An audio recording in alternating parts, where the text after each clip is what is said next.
એ સીતા કહે છે તમે સાંભળો હનુમાનજી, આ રાધેલા દીદડાની વાતું કઈ કહીએ રાજ ભરતને સોંપ્યા.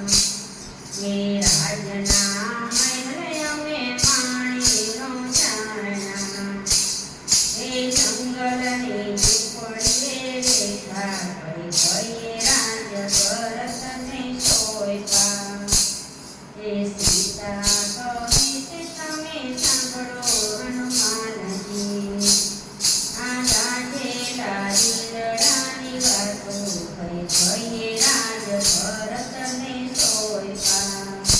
ગુરુ રામચંદ્ર ભગવાન કી જય.